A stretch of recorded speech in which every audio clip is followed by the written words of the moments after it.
Oh, that's right. You're supposed to start this thing. Sorry. Hold on, we ain't got Paul Italian here for a proper start, man. Hey, somebody sent me a long ass interpretation of Paulie. Okay, well, keep in mind you're kind of live, so you can go ahead and tell us that. Nah, it's all good. Someone sent me a long one. It's like 6 minutes of them, trying to make fun of Paul's podcast. And here's the crazy part. Stacy sent you the video. I got you. Yeah. I thought it sounded pretty accurate, and I like that show and Paulie's show. Like, I like all the stuff that they're making fun of. He sent it to me, and I listened at first, but didn't reply. So he's like, "Bro, it's worth it." I'm like, "I get it. I don't have to." So you enjoyed it? Okay. You know what the problem is once people start imitating you, it means you're a beast. Oh, good or bad. You don't have to tell me about it. People have been mocking me for the way I speak from day one. I have to live by that logic, or otherwise I'll go suicidal and shit. Did you see the video I sent you? I'm getting busy, but I started watching it. For sure. I was impressed. Just nothing's better than having that table right there and not using the pad to plant your elbow, but making sure that you understand the distance that your hand needs to be away from your body. And you can only, you only can truly measure that when your waist is against the table. So when I put my elbow on that far corner, just know that that's a beautiful setup. I felt that for the first time. I did that setup just now, hard, and I felt it right in my pec, which is exactly where, you should be feeling it, because that means that you got everything involved in holding that position. Oh, hey guys, I'm sorry. Welcome to our first episode of Tell Me I'm the Greatest podcast, where me and Travis Bagent talk about my unfortunate arm wrestling career, that being Rocky. And my brand new arm wrestling career, I will be starting off September 23rd in the amateur division. You can do semi-pros, man. You can do semi-pros. I am pulling in open too. I'm not a pussy, but I'm definitely doing amateur and semi-pro as well. For those who's wondering, hold on. You threw me off there when you called me. You're like, yo, don't be doing this dumbass shit I've been telling everybody else to do. I'm like, you just fucking there for like 3 seconds. And I'm like, there's no way.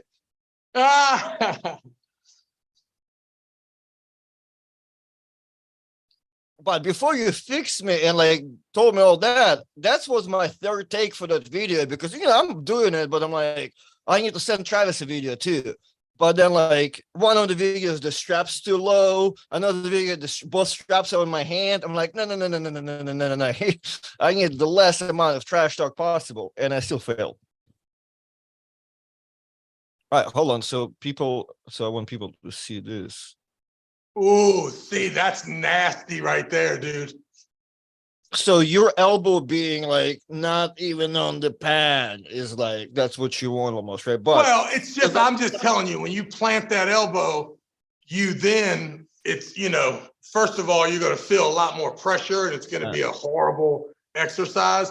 And you're going to start teaching yourself to lay on it, when really hovering over top of it is really where I'm at in my game. But I'm just telling you, you go back and screenshot that last 5 seconds. Just go back anywhere right there. And then you pause right there. You pause there, and then you go back and you watch 2016, right before I cracked Dave or Jerry. And there it is, right there. Right there in front of you. Don't tell me that there's anything different. It is there. And then it just becomes this horrific explosion.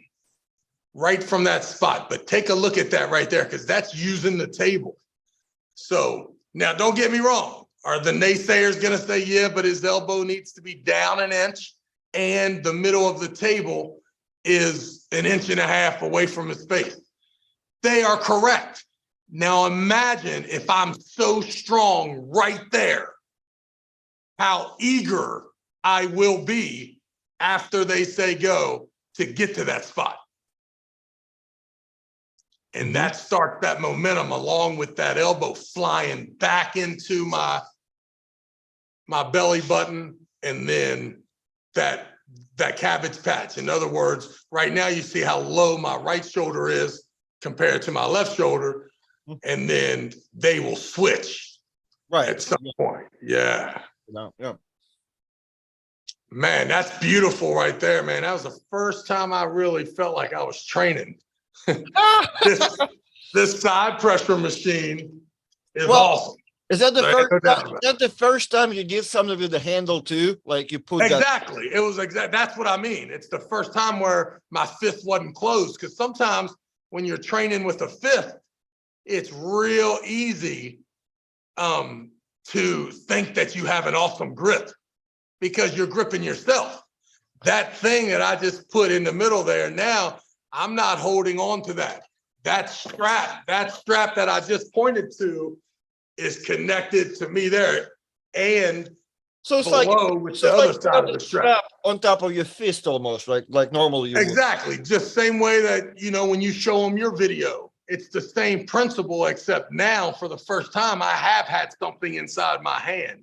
It wasn't just my fist.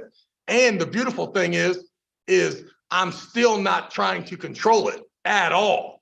I'm just simply squeezing, and not even squeezing to get control of him, squeezing to get away from him so that he has no control of me. Like that's the great thing about that handle, is there's a spot in that handle where you can push it away from, you know, the palm of your hand. It's awesome. John Hutchinson goes, dang, man, how does he get that arm so tight? Beast. Yeah, that is another thing too. You know, that range of motion without having some crazy bicep and lack of motion, there probably are people that have problem getting that position. You're correct, for sure. I mean, Pablo can be one of those, right? If Pablo needs to get as tight as he can, that's really going to be like, you know, his biceps so huge, and that's a lot of. But you know, the deal is, and then Pablo just needs to really stretch, because one of the reasons that this is possible is that, like, you can lay on your stomach and put your arm underneath of you, right? When you start developing that flexibility, right? You just like this, just lay down on the floor and let that thing, and then before you know it, you have this ability, right? Instead of not having it to be here, because you don't have the ability to cross over the center of your body.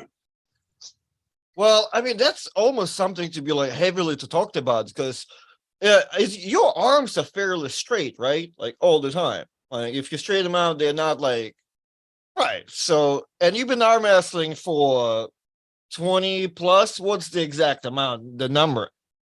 Yeah, it's bad. Yeah, I'd say 26, and that would make me 20. So 30 years. So you're going on 30 years I've been trying to beat somebody at arm wrestling. Like 30 years ago is when I left my dad, you know, over there. I'm between 15 and 16. Some 15 and 16 year-old dude who's hanging out at my dad's bar, just checking, looking, lurking for anybody who's susceptible for me to get a hold of that hand. Anybody that will let me get the grip that Carolyn got on Elizabeth in East versus West 8. Because then you got a chance, and all you need, and then you start learning how, no matter how much stronger that guy is than me, when it's equal, if I get that grip, it's like getting, the dude better be careful. I saw his face. he had to go Artem broke arm just to get it back.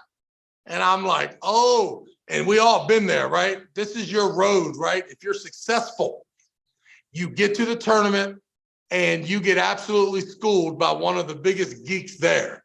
He continues to start telling you arm wrestling exercises you should be doing and trying to invite you to practice immediately because nobody comes to his practice, right? Because he's the worst guy there before you showed up.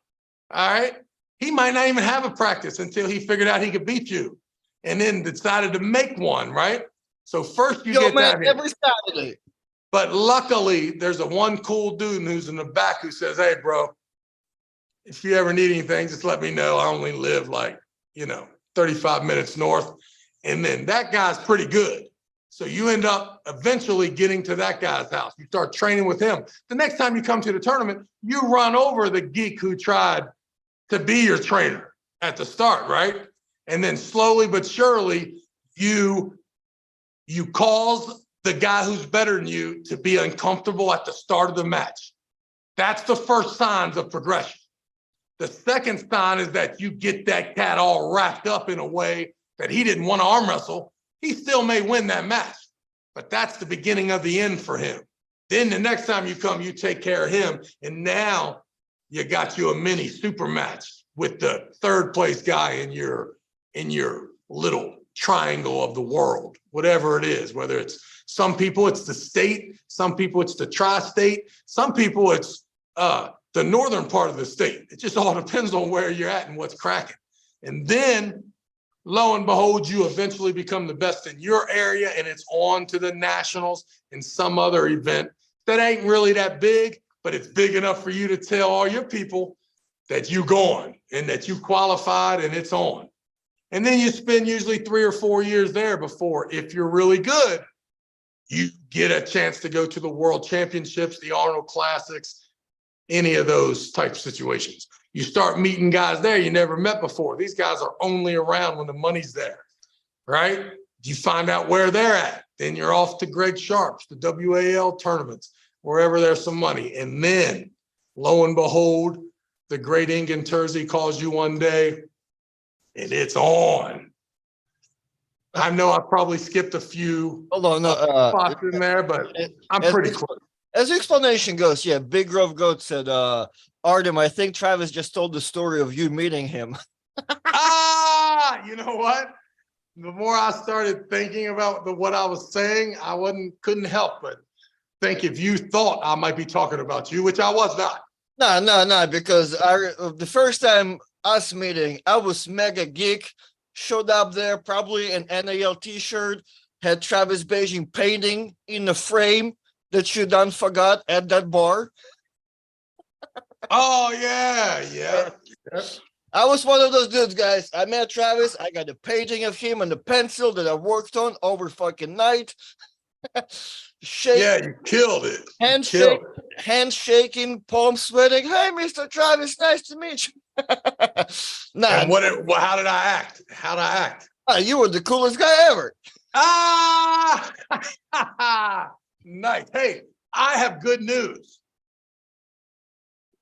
I can see where some of my skeptic, aka haters, would try to maybe say, hey man, better get more details about who's paying for that plane ticket to East versus West or whatever. So I made sure I called my man Mark. Mark is in San Antonio today, and he is ready to write a check, send his credit card information from T-Bagent Unfiltered, and take care of that airfare. So if any apprehensions there, just know that the channel is fully funded, baby. Well, fully funded. Mark said we're killing it. That's good to hear. Well, Mark's bank account is thriving with or without this podcast anyway, I feel like. Hey, before I go to the super chats, what I was telling you about your arms, like. Let's eliminate super chats from this thing. It's the only weird thing about the podcast. It's the only thing that makes this podcast alive, I feel like. Paying for all the shipping and handles and shirts. Come on, man. You need extra income. Well, what I was trying to say, it's funny that you've been arm wrestling for like 30 years and your arms are fine. And like, there's a couple of people, I always being a preacher of like, dude, there's no reason your arm should not be fucking fully open. Like if you've been arm wrestling for 2 years. Easy for you to say pre-broke arm. Wait until you snap your shit. Well, and then you end up like this. I get it. You're gonna be like, yo, this is perfectly straight. This is all I can get. And I'm like, damn, Marv, I told you don't do that dumb shit. Well, I'm just saying, like, I'm also been arm wrestling for like 10 years now, right? And my arms open up pretty fine. But there are people that preaching heavily on your arms not opening like it's a cool thing to do. And like, dude. Do something. Well, I mean, listen, there's still kids right now. They are going to wrestling practice without any ear guards. And they just want their ears to look like Uncle Ricky's because he was the Division II triple-A wrestling champion in the 112-pound class in 1984. So I agree. If you look at Bill Sinks and you think that that's cool, for this to be your side profile, then just know that it took, Bill Sinks didn't mean to do it. That's just how hard he works at arm wrestling. You know what I'm saying? I would go on, straighten that thing out if I was you. Just straighten it out. Right. So all you got to do is after every workout, hang on the chin-up bar just for a while. Well, it's that, and I will go further too. I watched a couple of Devin's videos. His stretches are fairly interesting too, because he stretches everything, but to you, right? Like wrist gets deeper, arms get tighter. Like you stretch to you, right? You're trying to gain range of motion. You're not trying to lose some motherfucker. You know what I mean? And that's the cool part. So like you can go deep and actually stretch yourself like in you. Like stretching is good, and especially there's like arm wrestling stretches about it because you can do all types of shit. So there's that. So guys, there is no reason for you to walk funny if you've been arm wrestling for 2 to 5 years. you can straighten the shit out. Stop pretending. All right. Super chat. Big Grove Goats, $5. Another episode of The Bum and the Beast. You decide who's who. Hashtag slappies. You guys see the stakings for John versus Todd? John had 2, win 4. Todd only needs 1. Well, yep, that's correct. Todd's gonna win 1 because John ain't afraid to go inside, and when he does, Todd's gonna win. Yeah, I don't think so, man. What? Nah. You think John's that awesome right now? I mean, I don't know if that John's that awesome. I just kind of know like Todd's strength level and seeing, John's pronating everybody and all that shit. So yeah, I guess John's that awesome. Yes. Nah, man, awesome. You're tripping, man. You are tripping. 3-0. Hey, damn, you ignorant as shit. Todd's my dad, man. It breaks my heart to say that. I'm going 3-2. Poddzilla. I know it's hard for me to talk to you because you're like Engen. You're all about John Zank. So me telling it to you, it breaks my heart even more. I'm going 3-2 Poddzilla. Yeah, but all right, if you were to bet money. Yeah, I'll bet you money right now. I'll bet you $50 that Todd wins. Really? Yeah, I think that the first match that John will get outside. Second match, he's going to get outside, but he ain't going to get as far. And then he's going to stop and beat him. And then I think John will win the third match, but you'll see the fight and the struggle. And then Todd Hutchins wins the final 2. What type of $50 are we talking about? Are we talking about $50? Who cares? When I see you, you give me $50. That's all. No. First of all, that's not happening. Second of all, for those who doesn't remember, me and Travis had a deal for him to go to Istanbul. And all I said, I'll give him $20 every time he goes live. Doesn't matter for how long. Could be 20 seconds, could be 5 minutes. He went live about 0 times. I forgot my phone. Your phone. You up for the first time ever. You updated us with the picture that you're in Istanbul, but somehow you. And I took that before I even took off in DC. If you check that out, that's Washington Dulles. And that was really because I couldn't get a hold of anybody over there, and I wanted England to know I'm actually coming. Make sure you got my ride. I got you. It's almost like somebody checked Jerry Caderet's picture of his canceled flight and like, yo, Jerry, that flight was not from today. That itinerary was 2 days ago. What type of flight are you missing? Jerry had a good story though. It was all good, but he just ran into a juggernaut anyway. I mean, speaking of that, is it 100%, right? Hermes and Devin are 100%. Did you know that? Usually our chat knows better than this. So chat, y'all heard it. Y'all let us know. I have not. Oh, it happened. Yeah, it's happening. Ingen, I heard it from Ingen's voice. Well, I know it's in the talks, but aren't we giving Hermes a couple of days to fix it? It's done. Yeah, it's done. I think it's posted. The people's already Ingen's thing. It's already been. I got 5 people saying yes, confirmed. It's 100% stated this. Dude, do you know how awesome this is, man? What? So Hermes and Devin? Well, yeah, big. Yes. Yes. Yeah. Yeah, you were not there, dude. Hermes is a weirdo. Like, he looked fantastic.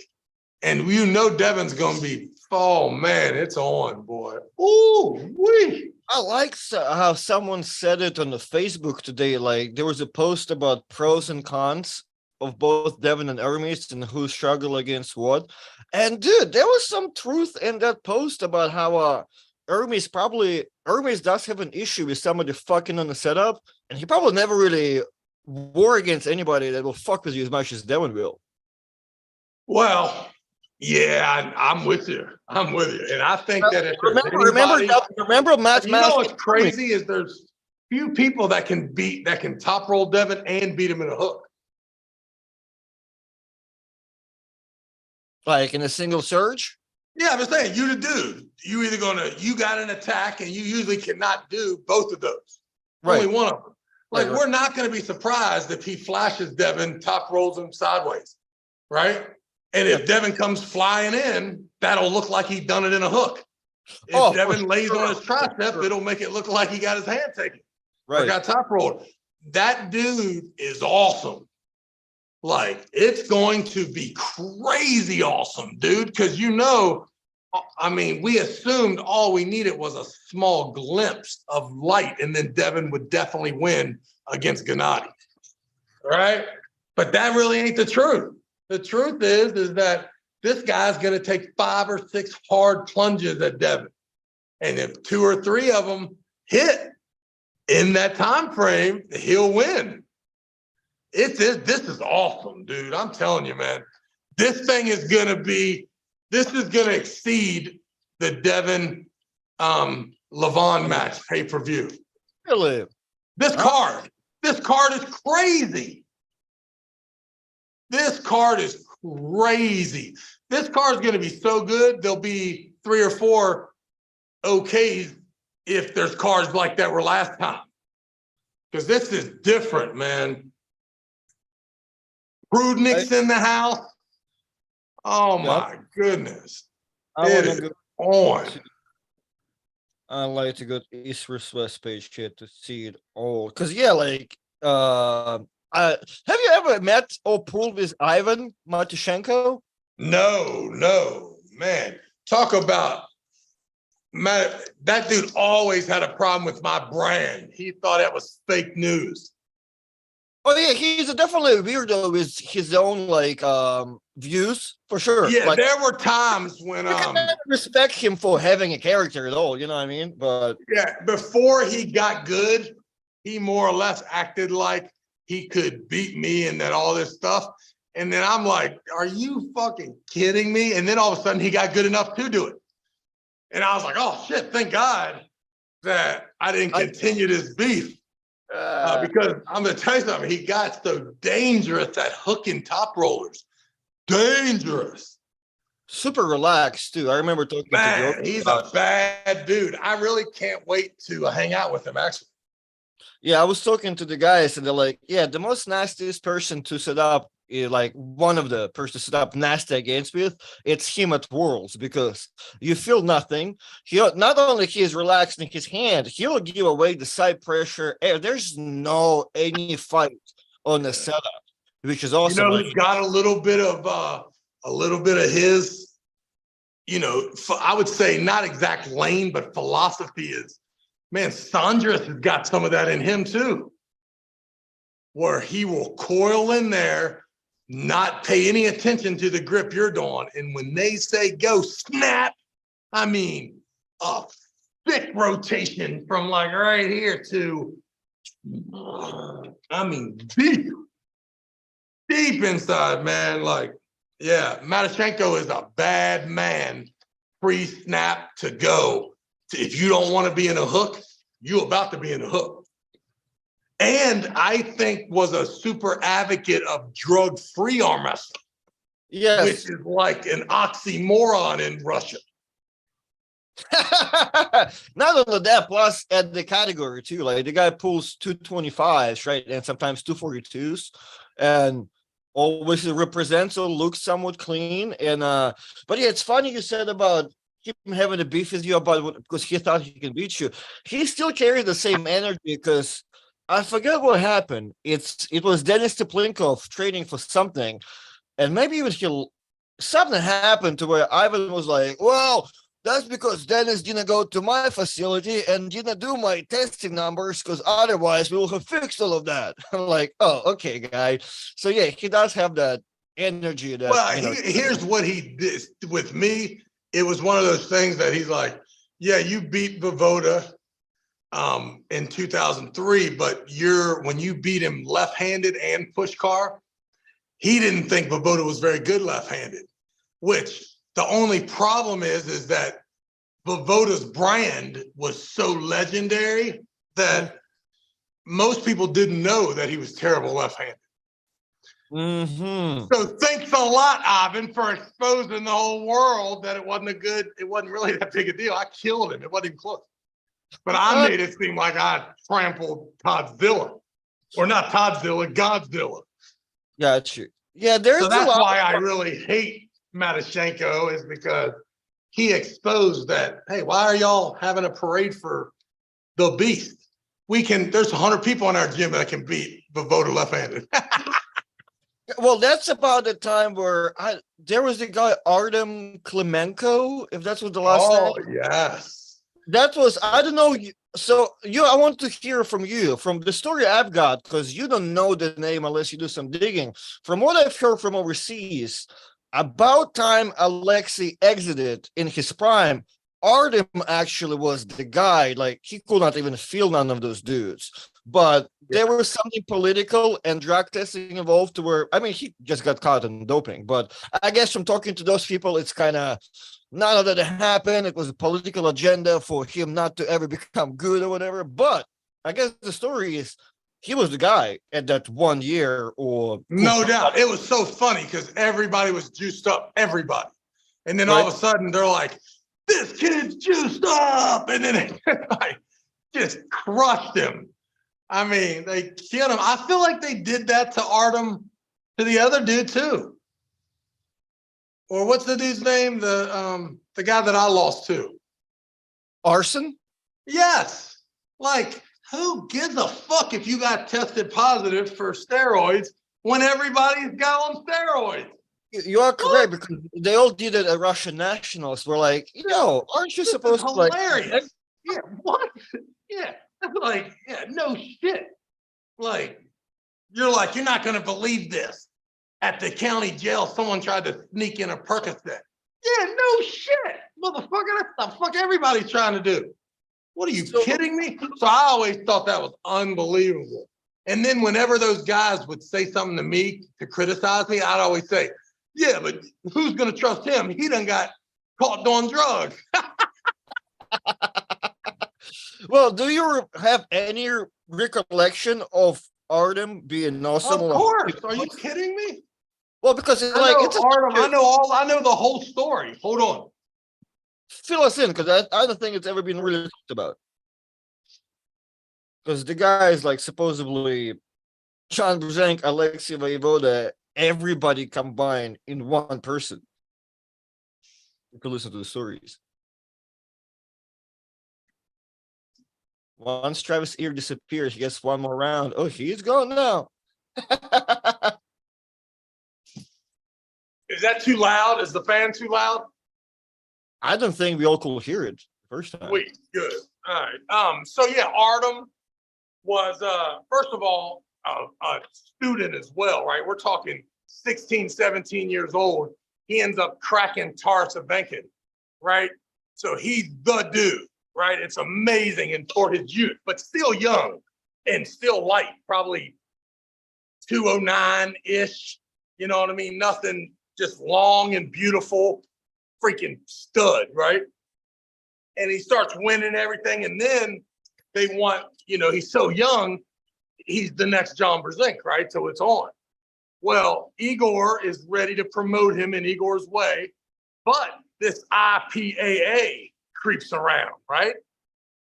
Vasili's thing. Have you heard about this IPA, International Professional Arm Wrestling Association? I'm pretty sure. If you go all the way back, 2005, we're in Las Vegas.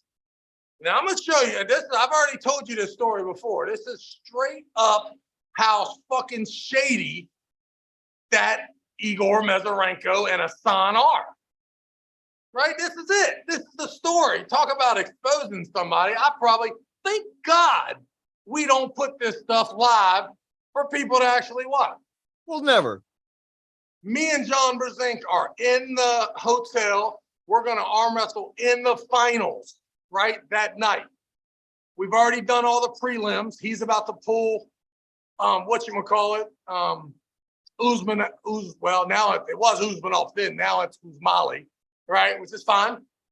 He's about to pull Farid, and I'm pulling Eric Warfel in the finals left-handed, right? There's only 6 matches, 3 left, 3 right. It's on, right? Is that what Todd Hutchings also is there too? No, that was the year before when Todd Hutchings and John Brzenk had the match. Not sure. All right, this is the year after because they kind of moved it to this dirty ass casino down the road. It was almost like in Henderson and not even in, but it was all good. It was like Charlie's, Arizona Charlie's is where it was. Right? Which was fine. It was great. Ferguson and them did it. Everybody was fighting just like everybody's been fighting, right? Change of venues last minute, Vegas cancellations. This tournament almost got canceled too. They stepped in, Arizona Charlie's. Ferguson put a bunch of money up, being the man. Just what people do. So the tournament was freaking awesome. Fox Sports is there, or no, maybe Fox Sports was supposed to be there, and that's why it got. Who knows? All I know is this is a big ass deal, and it was so big before it ran into some trouble that Igor Mazurenko was there, and so is this IPAA. Well, the whole time I can sense that the IPAA people, they want to talk to me and John, right? But Igor's just twisted, right? Igor's twisted. So, and I'm already making $5,000, right? To pull at Igor in 2003, $5,000 every damn time I go over there. And I'm going over there a lot, right? 4 or 5 times a year. So I'm making $25,000 cash just from Igor, plus whatever I've negotiated to win the match. Like if I beat Pushkar and Voivoda, I get $1,000 bonus each arm, right? Okay. But who the hell is going to beat these dudes in the same day?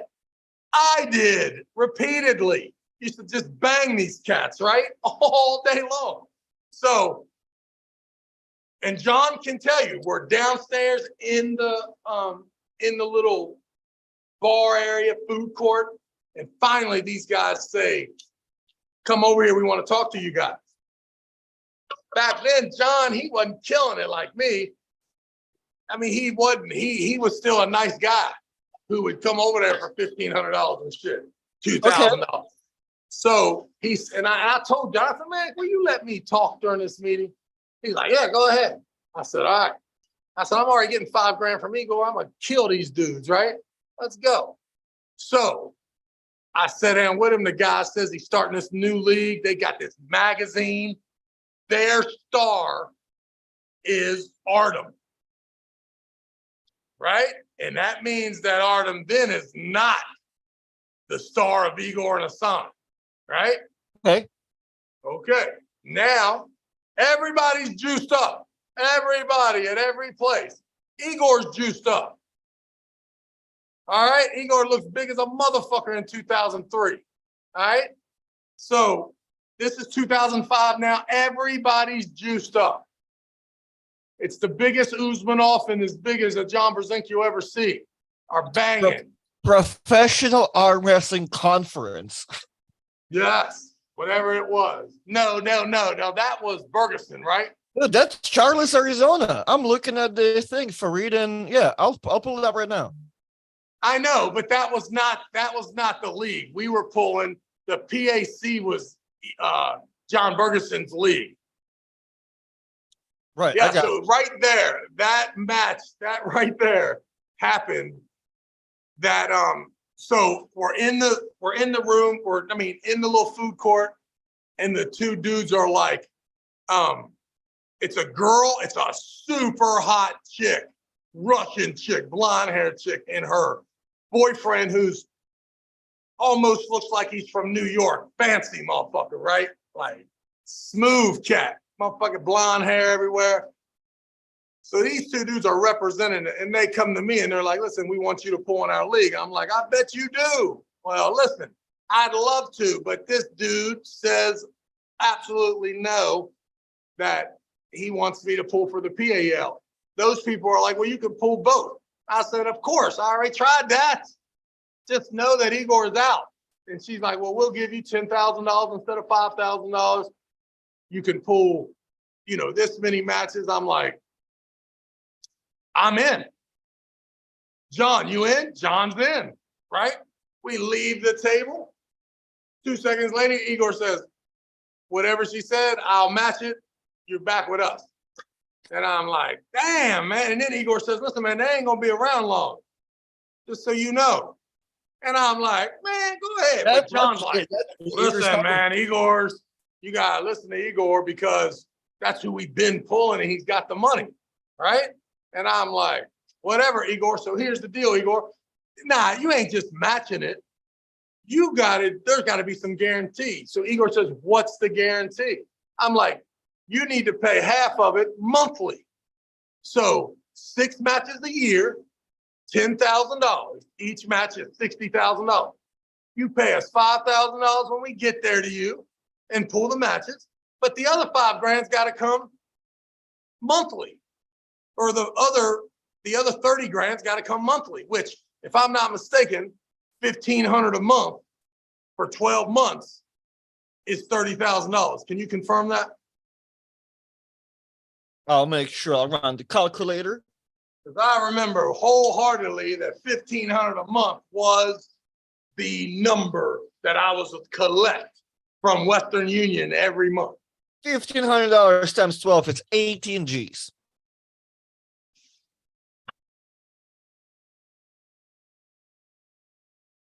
Then why am I off so much here?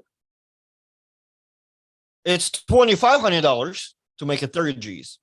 Nah, but it was only $1,500. So the first month, Igor pays the $1,500, easy. Second month, the $1,500, easy. The third month, I go to get the $1,500, it ain't there. The next day, it's there, but I'm paying the $100 transfer fee. I'm like, damn, that's weird. The next month, 2 weeks late, you know what I mean? Finally, right before the next one's due, it comes. The month after that, there's no more deal.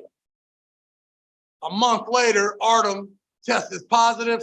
There's no IPAA after they had 3 events total from their creation, and they had already had one before I met them.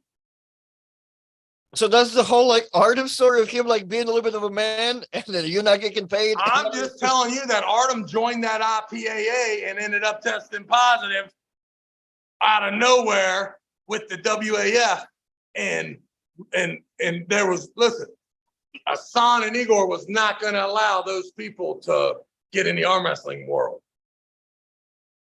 It's a fact. So you're not getting paid. Oh yeah. So then I started a war with Igor. Finally, Igor's supposed to have $12,000 in Manchester later on that year. I get there, he just gives me the 5. And I'm like, dude, what is up? He's like, oh, I could only bring so much money in the country. And I'm like, man, you ain't ever gonna pay nobody. You a bitch ass motherfucker. Fuck you, fuck Samarenko. And then you see that match later on that night where I don't give a fuck if that whole organization blows up.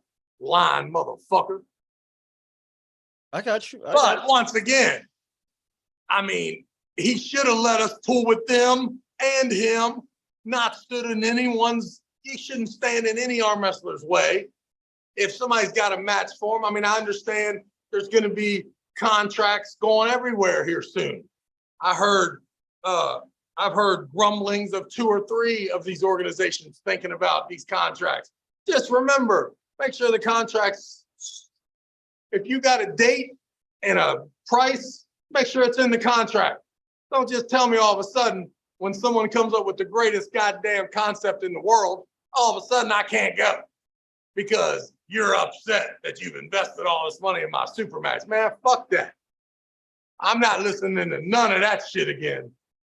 That's funny. That's been Igor's, I don't know, signature almost, right? Because he will want you to be not to do some shit, and he's also gonna offer you a strong amount of money that he may not pay, right? And like, well, exactly. And my father-in-law told me, he's like, listen, man, there's 2 things. He can tell you he's going to give you as much money per match as he wants.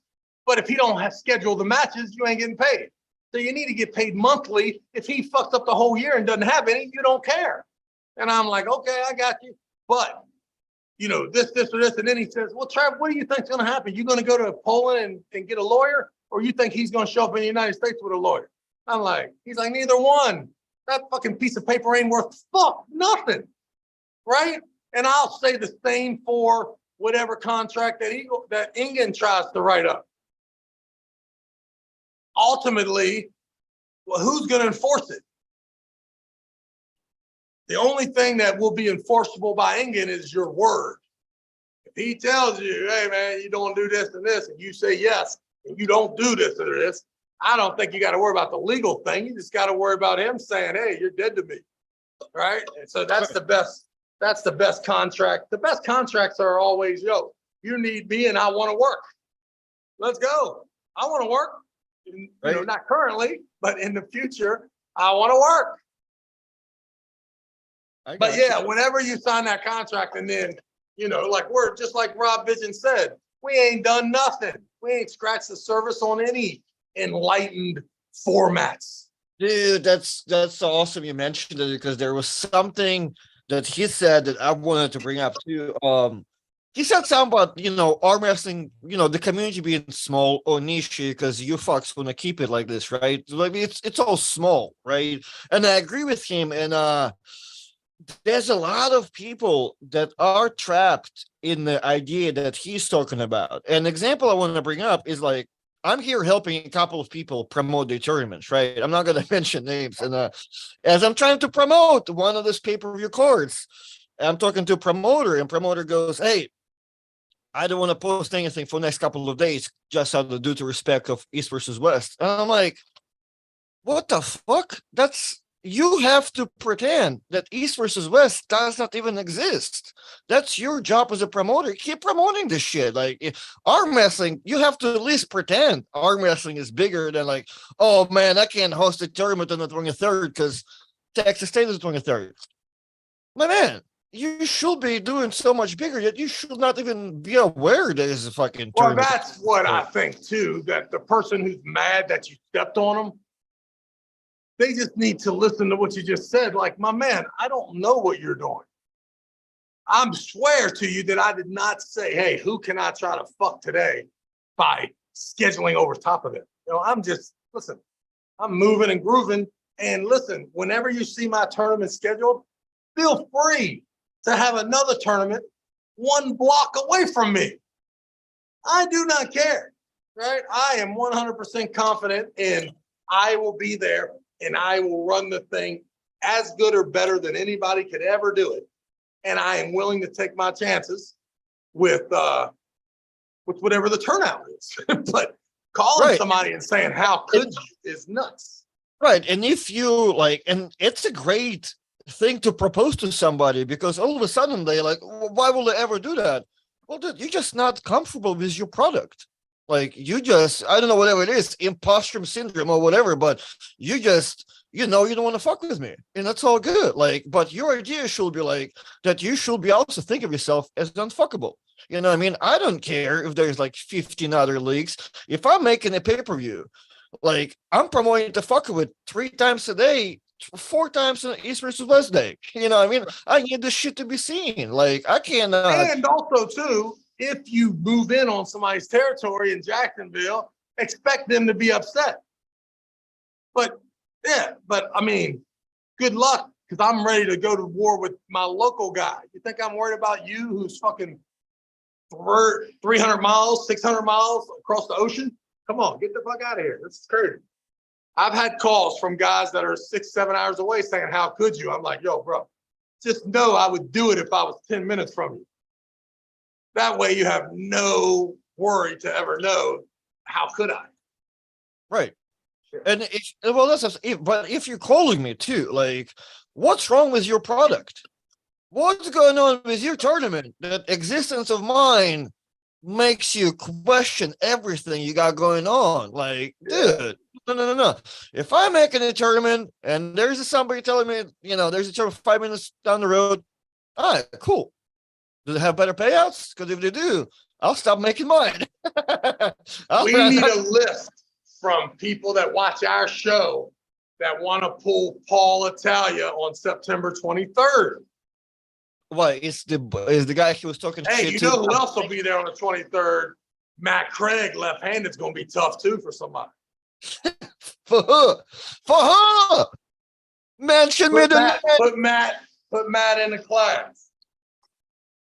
Dude, you know what? Speaking of brackets, I have a way cooler bracket for you to show. Nice. Have nothing to do with our tournament. Nice. Way to focus on dumb shit. Hey, Brad, we got Brad, right? I could see the text. Brad's ready to go to war, baby. So listen, the Bagent group, right? In there, in the Bagent group, we'll have categories, right? 5 categories, whether it's football for kids, right? Whether it's training at my gym, whether it's the shop that you can buy all the stuff. And then, of course, when you want me and Artem to come to the tournament, and then when you want to sponsor one of our events, right?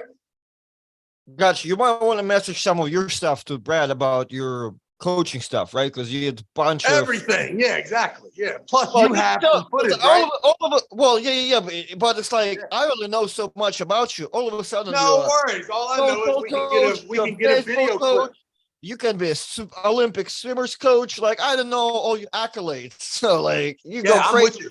I would like for the traffic to come from arm wrestling to our site, and then somebody buy a Tyson Bagent jersey at our shop, ones that we own. Right now, we might not be a Tyson Bagent jersey. It'll just be whatever. That shop will be filled up with all of Tyson's shit and arm wrestling shit. And then if Tyson hits, all those football players come in there and they buy an arm wrestling shirt accidentally when they're checking it out. Love it. Yeah. But yeah, you think we don't need any other categories, right?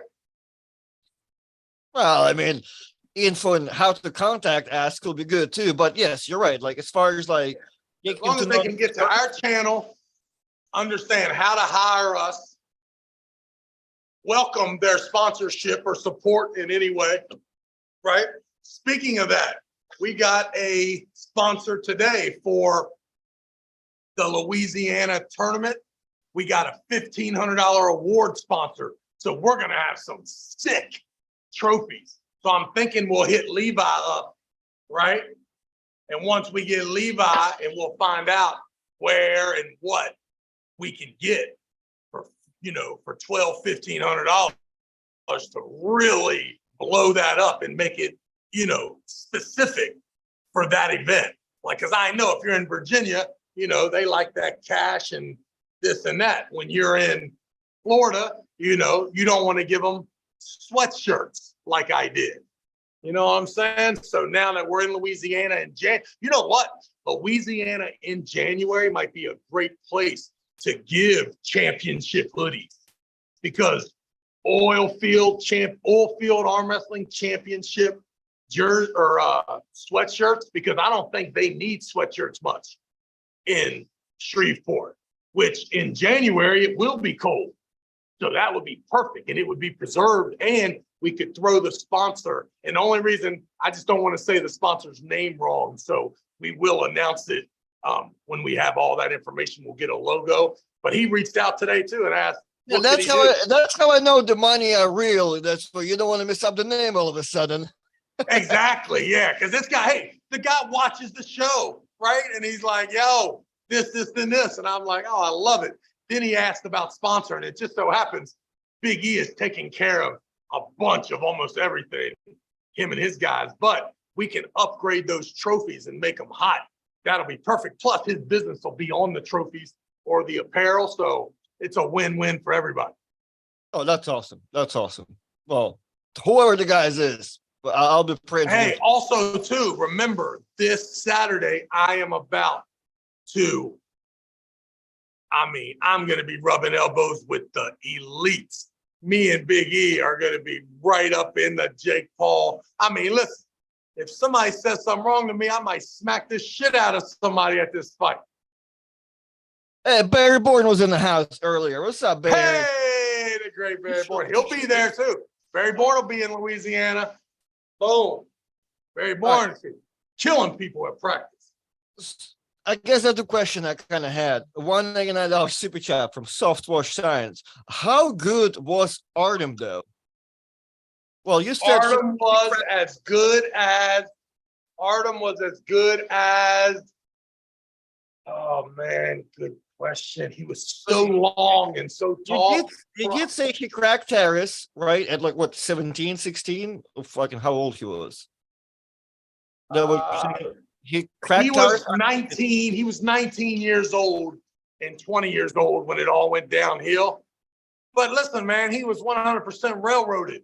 There's no reason for that young man. He's like Brittany Griner, right? It's crazy, the punishment for. Now, don't get me wrong. Maybe he did fail a drug test, but every other person on the team was guilty too. Like everybody, like it's just crazy. And then, hey, sometimes you pick the wrong side. Like I almost picked the wrong side. I was going to go with that IPAA people, right? They were going to face constant battles from Igor trying to run events, and they were going to end up closing up, and I would have ruined my relationship with Igor, which would have probably been okay in hindsight, but Igor ended up, being a guy that we all worked for. And I even worked for, 5 years after that. In 2009, I think is when I actually won the Zloty. So just think about that. That was even 4 years after that. Dude, that was big jump, Zhang. Oh man, beast. Let me go back to like Usmanov too, so gifted. Dude, yeah, like they're about to have this match like in a second. Usmanov looks young too. Just going at it. Todd Hutchings is there too. Yeah, he was there. That just wasn't the match. That was the year after that. Gotcha. John was Lidor the year before. Right, because I remember Vasily this guy, he's pulling, I think, Todd. He's pulling Kevin Bungard right here in the semis, and the finals were him and Todd Hutchings. Him and that dude. That guy right there was a smart guy, man. Vasily, yeah. Vasily was one of the guys, I believe, who did ran the IPA, or at least was like some type of... he ran that magazine. That they owned. And it was like the owners of the magazine were the guys that were going to start the league. Yeah, Iron Ranking is the magazine and the YouTube channel. Yeah. And he was like Russian national champion at the time. Yeah, and you could. I mean, he's at the Arnold every year, even before there was any Russians there. Good dude right there. That's a smart guy right there. Is that Dennis's either friend or family? Just a friend. Vasily is the guy. Vasily is the dude, right? Who like started the magazine, started the arm wrestling league, fought with Igor, did a bunch of stuff, did a bunch of media to overall now, have a magazine, have a YouTube channel, have the sponsors wrapped up to where he has an office, has an employees under him, and he goes around, always gets welcome everywhere, gets paid for to come to events and talk about events type thing. But yeah, he's the guy who's like, oh, fuck it, I'm not gonna work for somebody. I'll start this fitness magazine, have a YouTube channel. And I'll bet, and I'll find bet you Igor support. Yeah. And Igor probably tried to stand in his way too. Bunch of times, yeah. Him and Igor went through stage. Hey, everybody has. Hey, man, I heard real crazy stuff, man. I heard Igor killed them people. I ain't playing. I heard he killed that dude, man. The blonde-haired dude I was telling you about. Dude, we can't say this on this podcast. I mean, listen, but we can investigate right now and find out who that dude is. Listen, if I know right now, we can't talk about it. We can't talk about it, man. Maybe one. So I'm just telling you, that's what I heard. I don't know if that's true or not. I know one thing. I should have been more scared of Igor because I definitely. So how fucking good was Artem? Was he jumps? I'm thinking about he would have been Ron Bath. Oh, really? I mean, we talk about him like he's John Zing. I know, but listen, if John Verzink didn't live, Ron Bath would be John Verzink. I got you. Cool. All right, guys. And don't get me wrong. I mean, he may have, even with, I mean, you just got to know, man. Ron is a whole different beast. Like, I mean, this dude 30 years ago, 20 years ago, 15 years ago is a bad dude. I mean, listen, Taras Avenkin was so good and close to John and also lost to Ron. So, I mean, Ron and Taras I think Taras has to go down in that 20-year decade as good as the 220 guy that there ever was besides John and them. Now, don't get me wrong. This new motherfuckers we got going around here, they crazy. They crazy, man. And they're better than everybody. The level's better. I firmly believe it. Levon and Hermes both said in East versus West interviews that Siplinkov is the lefty goat. I hope to see you correct that impression in the future. Yeah. Well, would you? Fuck. Would you say that Dennis is the GOAT? I'm asking you because I will solely believe that you got to be the GOAT. I just think that Dennis's career is way too short to even think about saying anything about any GOAT status. I mean, in his match log, like, man, I bet he hasn't pulled, how many? 35 competitive arm wrestling matches left-handed in his life? You will know better because you've seen him more. Yeah, I'm just saying, like, I think it's a short career of mostly one-on-one competition. That's all. And listen, I don't got any problem. I just think that there's a lot of people that arm wrestled a long time left-handed. That's why I need Brandon here. Like our buddy, Brandon Morris, son, because Brandon, the way Brandon can explain your career, nobody should ever question that you're not a GOAT left and right-handed, the way Brandon explains it. Well, it's just crazy to hear. But it's all because of the shock jock shit talking, and then the fact that I legitimately could get so weak when I wasn't training at time. Well, not that. Is the fact that you also recognize that your left hand is as special as it is. You also recognize that that most of the people are just not fucking up there left-handed. So that's why you look so incredible. And every time your left hand was up there, your right hand was always there too. Right. So it's that's why it's kind of crazy not to consider you as right-handed guy up there too, because like, well, Travis was there too, just he didn't really care, or at least he did care, but he made it look so easy. I was just trying to get that money. And that's really, I don't care what any of them say. Just check who the money leader was for the whole 20 years. Hey, the whole 20 years. And that's And where listen, you and John can argue. There's the number one guy and there's the money leader. And you can, you pick which list you want to be on. I chose the money leader. Well, hold on. Do you think you and John are like you're thinking further than John on money? I mean, during the 20 years that I was earning, I made more money than John. Okay. The problem is John's got 10 more years before me, and now he's absolutely, we're killing him now. So, you know, so I would say from 2000 to 2020, I was on him. This last 3-4 years, this dude's been like they've been paying him 5, 10, 20. Boom, boom, boom, boom. That shit adds up.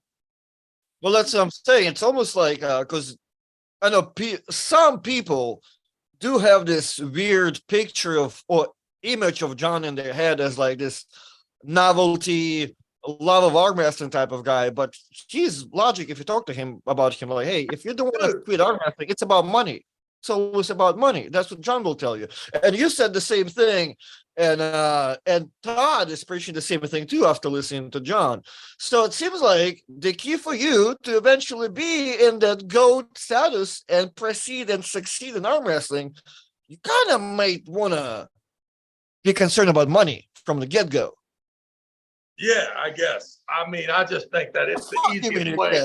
Those the correlation between the money leader and the actual best guy is usually pretty damn close.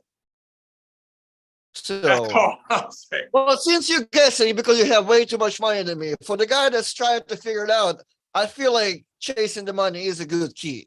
Well, yeah, it's the best place, right? Because eventually the other guys that are actually making the money are going to be there. There's usually a cross-reference with their social media, numbers and stuff, and then you take over that, you take over their whole life. All right, that's it. Film everything. Oh my goodness, my left arm, dude. Gee, man, I'm gonna kill. I mean, I'm getting so Mike, I'm gonna be so ridiculously just from this little bullshit right here. I am going to drive into your hand so off center and then snap back, dude. It's gonna be like you're not even gonna know where the fuck the pressure is. It's gonna be bad. I won't even pull you. I mean, I'm gonna be so dominant, you'll probably give up in the Elite Eight and act like somebody else beats you. Man, you still think I'm gonna be catching like I do in practice. Yeah. I mean, I think that even when I really, really, really bad beat you in the tournament, you could maybe still beat me at practice. Oh, yeah, well, yeah, but I don't think you understand about what a gamer is. Well, I mean, I don't think you understand that I'm the same guy. Even that tournament I won in Florida left-handed, I just talked those guys into it. I hadn't even done, I mean, I'm in way worse shape now than I was then. Yeah, but you're gonna beat anybody good though. That's I know, but I'm just saying, like, it's still the super guys. I mean, they're all just for sure. Which when kind I get to you, I'm gonna be fresh as the daisy. I'm gonna fuck Carl up, man. Right, which that's why it's like, man, I wish more people understood what you just said, because I have so many people I'm discussing levels with and whatnot. Like, dude, just go and pull 200s. Nah, man, I'm 170 pounds, whatever, 6'3". I'm like, dude, you should be fucking super. What are you talking about? Go crack those dudes. It's not as bad as you think, that's for sure. For sure. When you lose weight and you're starving, you're not that good either. Like, you got to think about that whole scenario. Yeah, but what you just said, it's not as bad as people think. I mean, especially when you see like a 400-pound brand new amateur guy, well, like, dude, he ain't got no fucking choice. It'll take him years to be to 200 pounds. He's out there with supers, they can adjust it, and eventually he'll be all right. You're out there at the same maybe height, but not the weight, by being with lower dudes. Like, you have potential, man. You can go and fucking take Yeah, up. plus also too, if you have to lose weight to pull every tournament, you'll pull less tournaments. Remember that. If you just eat and only lose weight for certain events, is I think a better quality of life possible. At least something to look into. Well, what nowadays, like, I tell people is, if there's a money, you and there's a good significant amount of money, you cut weight to whatever class you think you are, right? What we say about everybody, right? If there's no money on the line, you pull whatever. If all of a sudden there's money on the line, all of a sudden you're 187 guy or whatever the fuck it is, right? Depending where you're at. Yeah. Britton Watkins, 499. Unpopular opinion, but I think Devon will take Hermes's wrist at some point. Also, Travis is crushing it like broadcast world. The young man's killing it. Do you? I mean, I need my arms to get bigger. I can kind of, man, you have a full cabinet to make him bigger. What you talking about? Anyway, I kind of see that because Hermes being a top roller, right? Like, I mean, if he's kind of way too good to be in that regard. But yeah, being a top roller, eventually you can get him up as risk taken by Devon at some point. I mean, it could. I'm going to tell you though, man, this shit is 50, 50, 50. It's 50, 50 because we love Devon. That's the only reason. If you look at this through any glasses and you see the devastation of the Levon Devon match, and then you see a better situation from Hermes and Levon, it's clear. It's easy. It's easy to say that Hermes is the favorite. It's just I can't, because I have this fanboy, unrealistic relationship with the guys that live the closest to me. That's who I pull for when in doubt. So I believe that Hermes will win, but only 3-2. It's going to be a freaking bloodbath. Great question. Travis, $499 super chat. Travis, how would you beat someone that grabs you low on the wrist, like Vresh? Like who? Vresh Cedric from California. Like Vresh will wrap you around. Yes, he does. Yes. He will wrap you around First of low. all, yeah. I'll tell you right now, this is the way, right? When that guy grabs you low, you immediately attempt to take his hand and separate. His pressure makes your shoulder go away from your hand. The secret is to turn his hand over. So it's super high and then it's straight side pressure. The low guy needs to be turned over. He can't get his bicep involved. He has to do something. He has to move or it just goes straight down.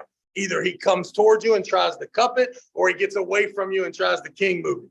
But that's the way to attack anyone who grabs you by your wrist. Another thing that you can do is go to the set grip.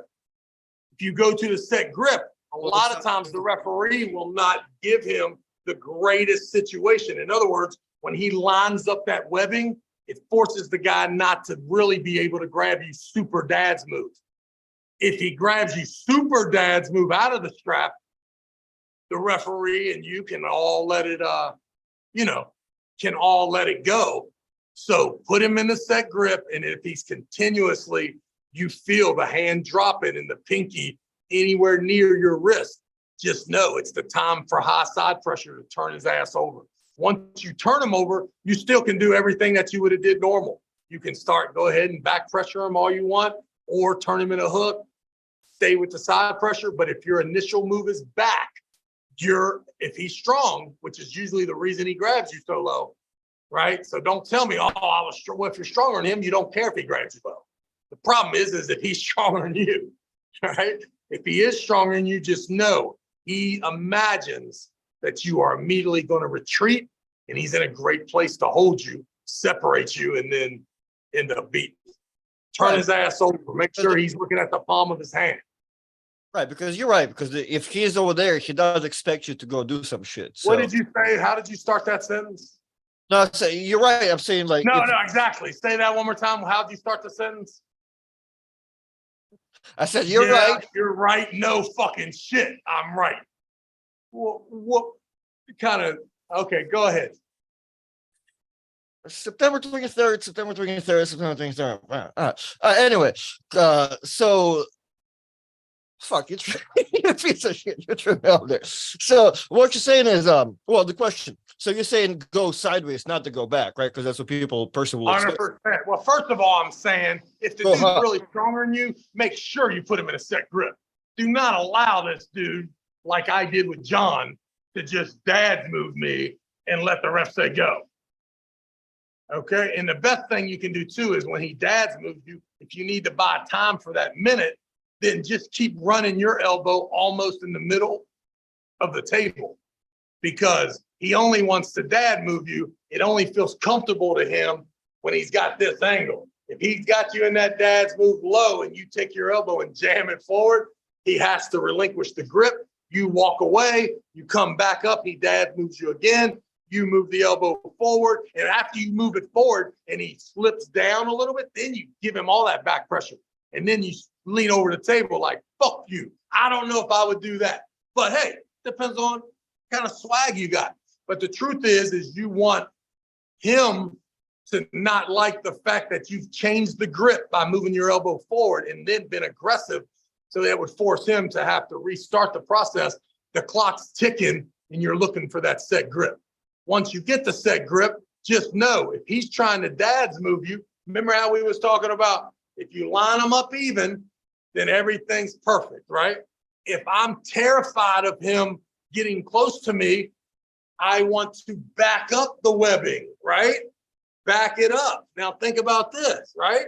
If the guy's trying to dad's move me like this, when we set up in the set grip, how about if I just purposely go a little low?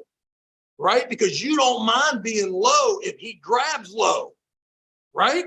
But what you want to do is keep your wrist away from his pinky and ring finger, right? If you go straight up, if you Caroline Patterson him, he's going to grab you with that. He's going to get his ring finger on that wrist.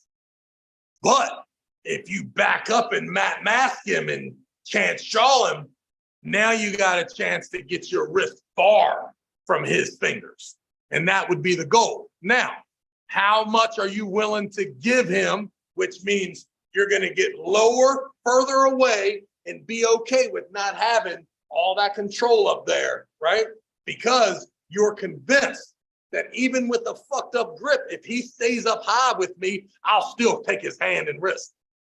Right? But he's still committed to that. He's not going to go up top all of a sudden. If he is. Now, listen, I've pulled guys like John Verzink where he starts trying to dad move you. You start backing up. All of a sudden, you backed up too much. Now he resorts straight up post and top roll, and he's got too much leverage on you. So that's why versatility is always the key, right? I want to be strong everywhere. So if I can beat a guy one way and his only defense is to be very vulnerable somewhere else, and I have any sort of capacity in that place, I could maybe talk him into that scenario. But listen, please listen. I am sorry. I apologize for fucking talking like this and demonstrating to you guys that I am so far ahead.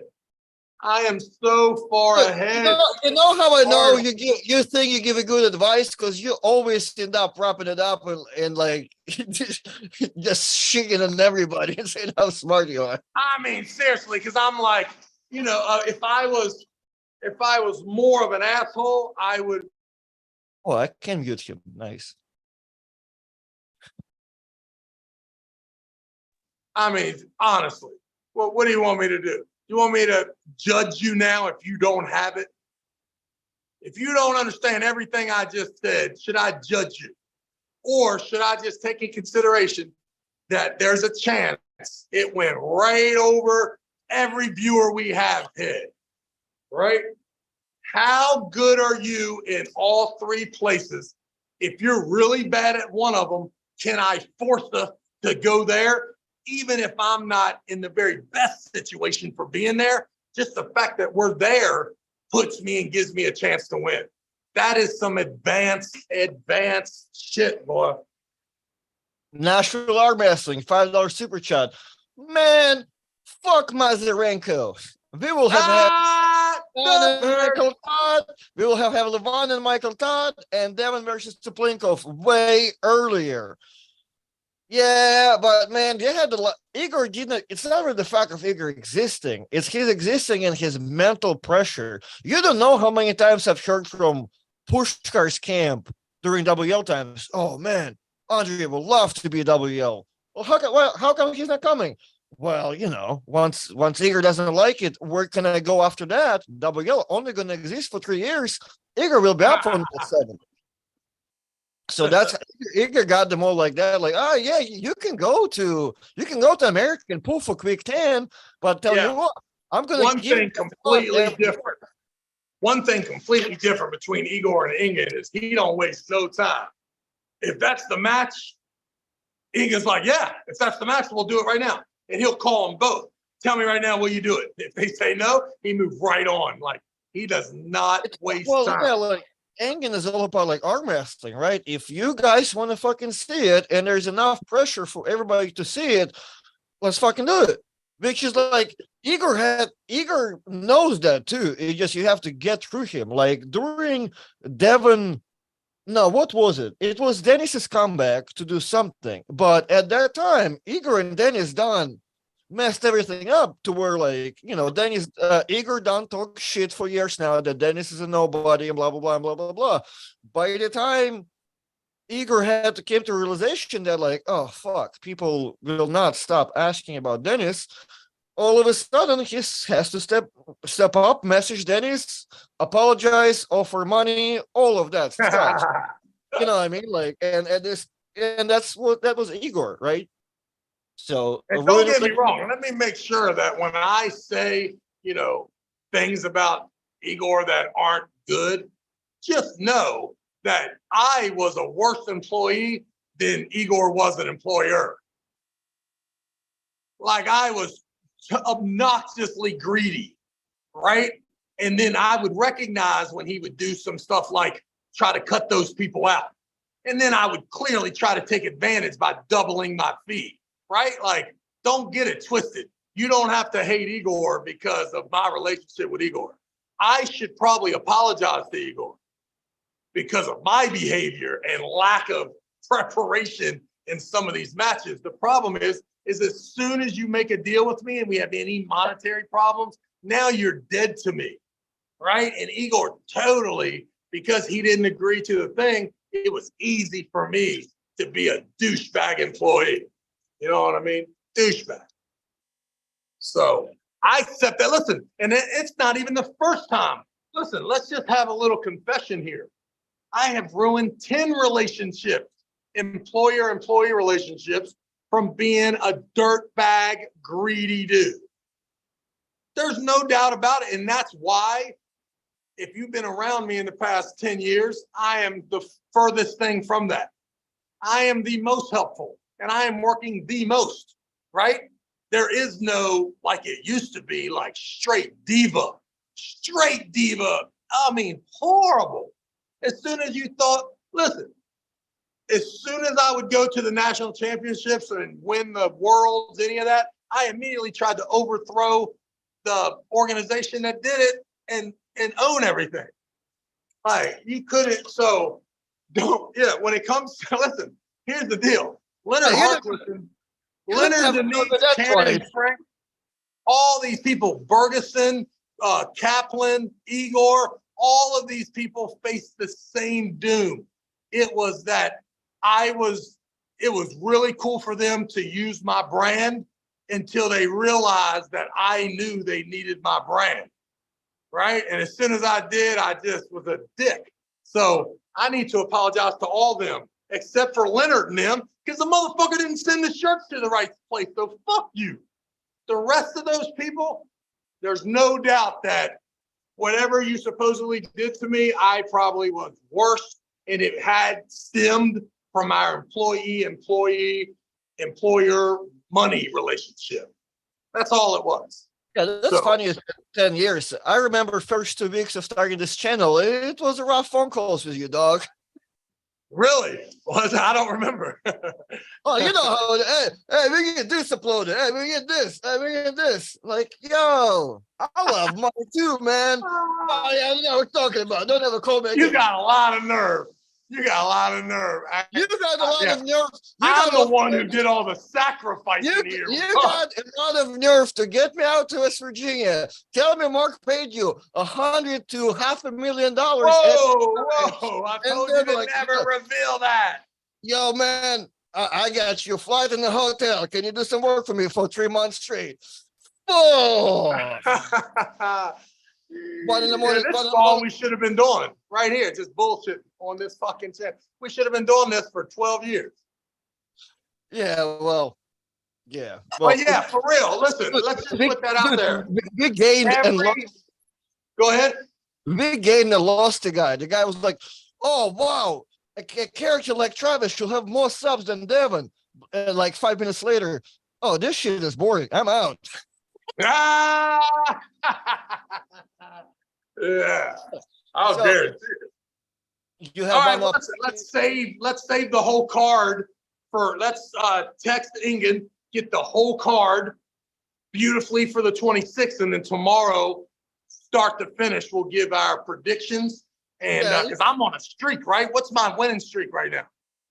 Dude, I'm trying to like look into your last prediction because I'm not interested in who you think the winner is or the loser.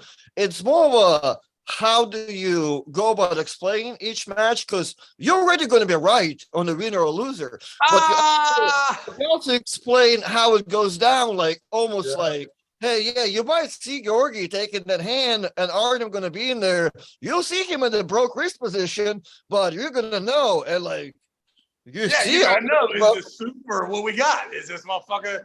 Because I'm gonna tell you something. Gennady does not. He keeps rolling. Gennady keeps rolling in this position against Georgie, and he doesn't go back to find out he lost it and come forward. He realizes he's gonna lose it and crowds and is more here. Like there's a whole different strategy. So that just plus, I will tell you this: Artem did not look the same. Whatever the man, what's he going? He got an ulcer? What the fuck's wrong with his stomach? No. Okay, a couple of things. It's important that we are here and we have the power of the people. Because there My was a phone, hey, my phone just dips out. You'll know that I lost the battery because it was 10% like 10 minutes ago. So just, I don't want you to think I hung up on you. You just finished the show on your own. Well, so there was misinterpretation from everybody. Artem is not on a fucking soup diet, right? Nobody ever told him he needs to eat soup for weeks, right? He has gastritis, which is a stomach inflammation, and there's a specific diet you need to. You can't eat everything, but it's not just soups. But it's a very specific diet that you need to eat when you get to gastritis, right? You can't eat anything like you can eat. There's certain things you can eat and not eat, right? And he couldn't hang around with me and you and eat nasty shit 24/7. Oh, hell no. He will have been in the hospital by a breakfast as soon as we stop for the McDonald's and McGriddle. You're crazy. As soon as we inhale those donut holes early in the morning, no problem. So yeah, he has gastritis and that's all it is. So like, his stomach is all messed up. So he has to remain a specific diet for the next 4 to 5 Well, weeks. he had no problem with every human being running around there saying all he can eat is soup for the last month. Well, Okay, yeah, but so, when you speak enough English, you can only be like, yes. yeah, I got you.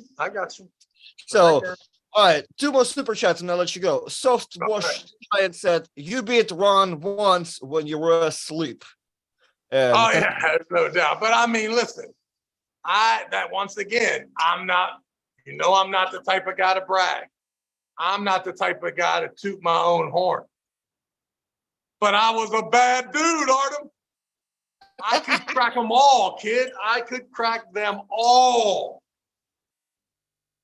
Last question, what is it? $5 from what's up, Ezra? Well, Damn, you look way bigger than your dad. And you were like 5 feet away from him in the back. That's crazy. He'll be in that straight broke arm position if he tried to do this weight right now. That's crazy. Sarah Lightning Latona. I don't know if there's a nickname copyright questions, but Sarah Latona is $5 super chat. I love listening to this every morning while at work. Awesome, guys. Hey, so finally, we tapped into Sarah's work schedule where she can listen to us in the morning. Well, Sarah, I hit Sarah up. I hit Sarah up to tell her about the Vegas event. Oh, no, I was about to, I was thinking if she's up to ask you how, what's your work hours start. You'd be like, yo, Sarah, Real Move podcast just for you so you can watch it at work. So no more 10 o'clock East time. We're back to 1:30. Nice. No, it's all for you, Sarah and Benji. All right, I'm gonna let you go, Travis. We do have a what? The new jump zang is a kid from Missouri. The arm wrestling world better watch out. Who's that? Say it all again. Say it louder. The new jump zang is a kid from Missouri. The arm wrestling world better watch out. Hey, and your phone died. Well, you better let us know, guy, because the reason I wanted to ask Travis that is because there's like an intro, or not an intro, I guess. There's a certain level to be not a level even, like there's certain things you have to do or be somebody before you can be like John Zhang of arm wrestling, because right, like John was killing it early, and man, and really what sets you, okay, you know what, it's not even that. It's it's not about how strong you start, it's about how strong you stay consistent, because there's many dudes. I mean, we can talk about everybody that's like being hot and like, yo, that's the next John Zhang. Like Chen Shaw is and was one of those dudes, right? Who started strong, like whatever, but then took a gap, right? Like disappeared for a little bit, then restarted seriously, like there's a serious start every time. And I don't know John Zhang's history, but you can just see it by the way what he does. I don't know how serious he was, but whenever he took that money approach, he stayed in that and he stayed strong on that for consistency of years. So that's the thing with everybody who's like, oh, that's new John Zhang. It's really not about how strong they are, like over guys that you practice. It's about for how long you can remain doing this shit, right? Because there's so many dudes. Like I'm there, like I've seen my friends who's like carry money in their pocket, some cash so they can arm wrestle here and there, or like have like whatever, like something that I can arm wrestle an average human being for money, some hustle stuff. And I'm questioning that every time because it's normally somebody I can beat too. And I get beat by a normal guy on the street. Like there's so many freaks out there. It's just like, do you want to be an arm wrestling freak? Because like, I mean, John Zhang still goes to work, right? Like, yeah, it's cool that he's the GOAT. I mean, for any other athlete GOAT, I mean, there's got to be more shittier sport than arm wrestling where like doesn't pay anything to be a GOAT. But GOATs in any or other normal sport, it will actually matter a little bit more. So it's like it's a weird status. It is a status, but like in arm wrestling, it's more like it's a niche status. Like, hey, that's the guy. So, but in reality, it's all about consistency too. So. All right, everybody, we have been here for hour 30. All right, that's good. Sorry, like we just talked about the whole episode, and there's super chats, which I'm pretty sure we all read as the thing, not as the thing go by, but I'll make sure I caught all of them before Travis left. So let me know if there's more questions from you guys. I'll wrap it up in the next 2 minutes to make it hour and a half, probably. I'll read some comments because there was some for me too. Because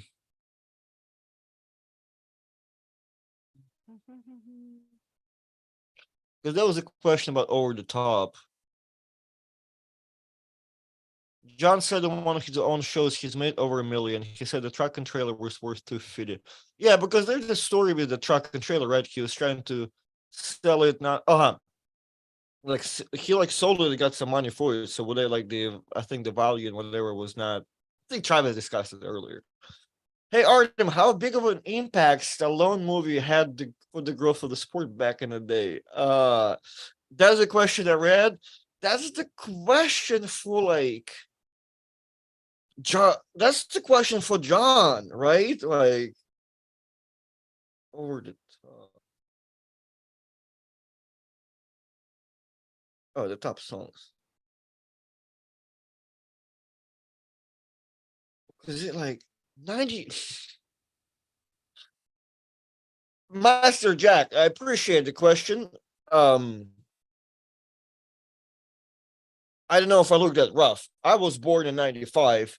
The movie came out in 87. So I bet you if you can ask Alan Fisher, John Marzang, they will tell you what type of impact it had, and it had if it had any. Like I don't even like the movie. Like I feel like it's boring as shit.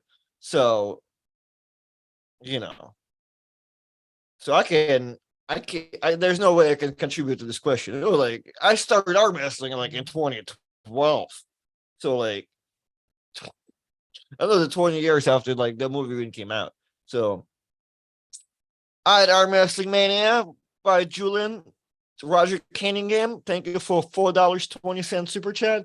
Later, taters. Until next time, Artem. Great shows, always be a guy. Yeah, but then didn't have a CDL license. I think he said no use a room for all the time. Wonder where the rug now. You know, John does have some cool trophies at his house. He has a Mazurenko table as a trophy. I don't know if it's a real trophy. It was given to him for for something as a a trophy, but it's a cool thing. It's in his garage. But John's house, you know what? Out of every like elite dude's house, John's probably the only one that like. I mean, Todd has some representing too, but John's house is probably it looks like an average person house there, but there's like PL belts like around, so you can see the trophies are being shown for sure, but nothing, not to what you will think, not how long John been arm wrestling, right? Sure, you should think you can imagine like Michael Todd's trading room, right? Like everything in trophies, right? So John has like type of belts, and that's it. Besides that, like you go to Todd Hutchings, like his his hammers are like in the bathtub stored. You go to Travis's house, his WL hammer, like it's his door opener, right? Like, well, not opener, door like if you open his front door, like it holds, right? So like, there's not that many like big elite dudes in America that really showcase their stuff on the big scale, except for like Michael Todd. Well, it's not that I don't.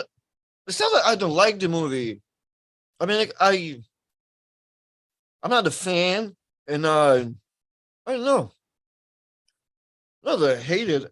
I would probably need to.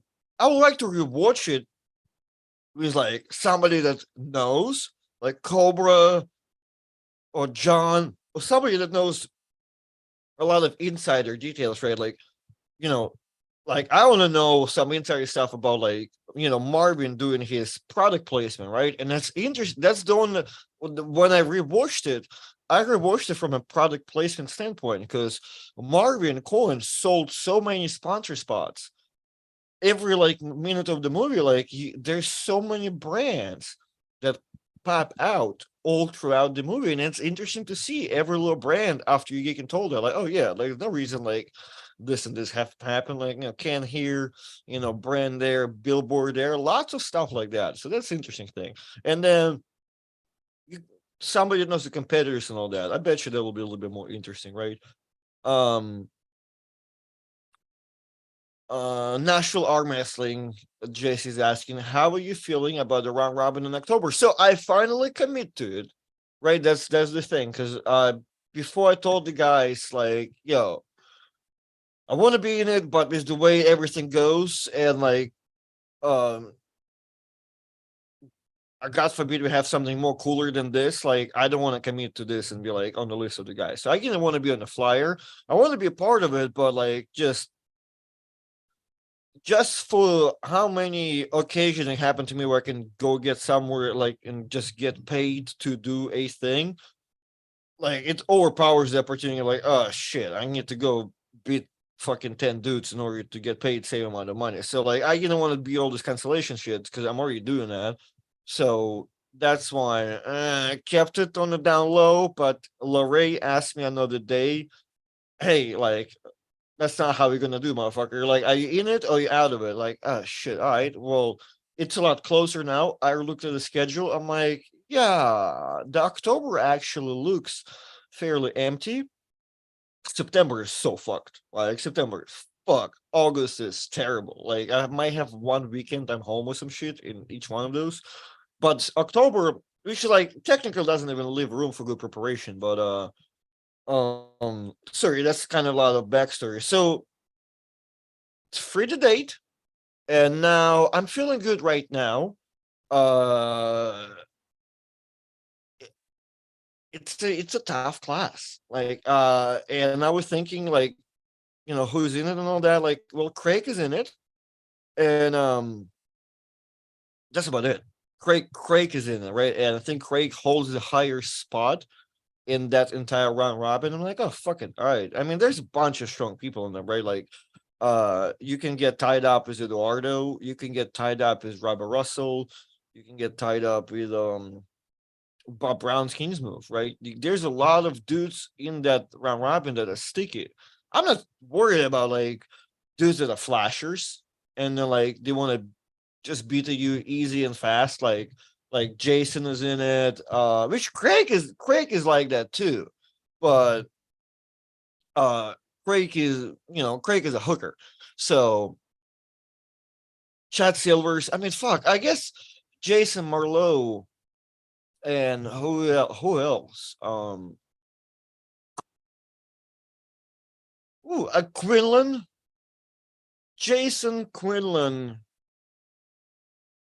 and a couple other dudes that like heavy, like outside hitters, which Quinlan's not even outside here really, like, but a lot of people that can hit and like make you disappear in a one constant move. That's where like I kind of worry about it because it can go either way. And there's a round robin, like, all right, cool, whatever. You fucking beat me so easy. I'll have more powers. So like, well, just keep going and see who gets tired first. So there's a lot of grinding dudes in here. So that's the scary part. You can really literally get in a grinder with all of them, right? I'm looking at the list because I'm just trying to see if there's more guys like Jason, but like Craig is one of them. Craig too. He will flash you, but he also will flash you in a hook manner. So you might get and sit in there, right? Chad the same way. He can hit you, but he'll end up on a hook. Bob Brown will not really hit you, but you can get tied up in a fucking King's move. Robert Russell will not hit you, but you don't beat him. You end up in the fucking in that hook. Dallas Langston will not hit you, but you'll end up in a strap fucking bullshit hook also for a second there. Eduardo will catch you in the biceps. Eli, not sure, but from seeing something, I think you can get sticky with him inside. Adam, Adam will not move anywhere. He'll sit there in the middle until he gets comfortable enough, and you can go. Jason, Jason is nasty. Quinlan, Quinlan's on his retirement party, but well, actually, I was talking Styles. Quinlan is nasty on the inside too, and can get sticky, and also fast. So, but most of them guys do have an inside lane they are happy with, myself they included. But I'm not testing my inside against fucking Chad, Craig, Robbie, and Eduardo. Fuck that. Me and Jason Merlot will be out there flashing you dudes and see whose flashers work better. So my power is there right now, like not to be part of it, not to beat everybody. Um, it's a tough round robin to where literally, like, I mean, if you think you can go through 9 rounds like flashing dudes, I mean, that's crazy because there's so many hookers and shit. Not hookers, so many grinders in general. So Yeah, there will be couple. It's definitely going to be a questionable thing. I hope no ranking people will look at this ranking, because man, like fuck, 2-3 grinders in here. Like the guy that's supposed to win this shit gonna end up taking last place. So, but I'll be ready. I'm making it my thing, making sure that I'm going to that event, and yeah, I'm making sure that I'm going, making sure that I'm training as much as possible. I have a couple things to pick before. In a week and a half, I'm in Canada, gonna pull the 230 class, see how everything goes. Um